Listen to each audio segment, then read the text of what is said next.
प्रगति पथे भटली विधानसभा आज आम गोटे वर्षर रिपोर्ट लोकों पाखे पहुँचु। गोटे वर्ष लोकों सरकार कौन सब कर लोक मैंने आमको नेतृत्व देती लोक मैंने आमको परिवर्तन आशा रखिक आमको विधानसभा को पठे आम विधानसभा लोकंर समस्या केते उत्थापन करें लोकंर समस्या के समाधान करें एवं महिला सशक्तिकरण कथा हो चाषीर उन्नतिर कथा हो शिक्षा व्यवस्था व्यापक परिवर्तन कथा हो माधव सिंह स्कॉलरशिप कथा हो ऐतिहासिक पर्यटन स्थली मान्यतार कथा हो गरीब लोक कथा हो कृषकर कथा हो श्रमिक कथा हो युवकर कथा हो समस्त क्षेत्र में किभली भाव में आम सरकार आसला भटली विधानसभा किभली भाव में व्यापक परिवर्तन होती तार लेखाजोखा तार रिपोर्ट कार्ड आज प्रस्तुत करें। विगत 25 वर्ष कौन विगत कांग्रेस काल में बीजेडी काल में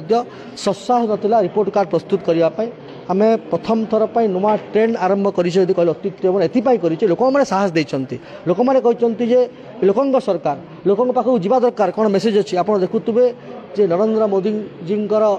भारतीय जनता पार्टी आज 11 वर्ष पुरला एवं आमर ओडिशा रे मोहन माझी सरकार 1 वर्ष पूर्ति उपलक्षे सब जगह कार्यक्रम होची लोकों पाखे पहुँचुची एवं रथ पहुँची पचारुची लोक भाई कौन लोक पाखे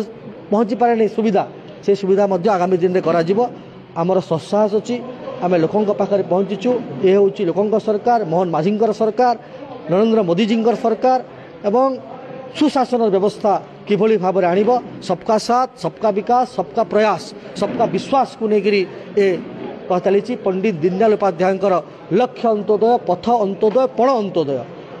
गरीब रु गरीब श्रेणी लोक जो अच्छी पाखक किपरि भाव सुविधा पहुँची पार सामूहिक विकास कथा आम कहूँ और आज रिपोर्ट कार्ड प्रस्तुत कर प्रधानमंत्री श्रीजुक्त नरेंद्र मोदी जी को जे ओडिशा को स्पेशल फोकस देकर ओडिशा रे गुड़ाए काम आरंभ होईछि एवं पूर्व भारतर विकास कथा ओडिशा रु आरंभ हब 2036 रे ओडिशा विकसित ओडिशा हब तापाई प्रधानमंत्री पूरा जोर रे लागिछंती 20 तारीख मध्य से आसिक समस्त को उद्बोधन देवे एवं यह सहित लोकप्रिय मुख्यमंत्री आम समस्तकर जे नेता अछंती लोकंकर नेता लोकों सरकार कहूचे मोहन माझी सरकार अनेक गुड़ाए लोकंर काम करछि सेतिपई प्रधानमंत्री नरेंद्र मोदी को एवं मान्यवर मुख्यमंत्री मोहन चरण माझी को एवं समस्त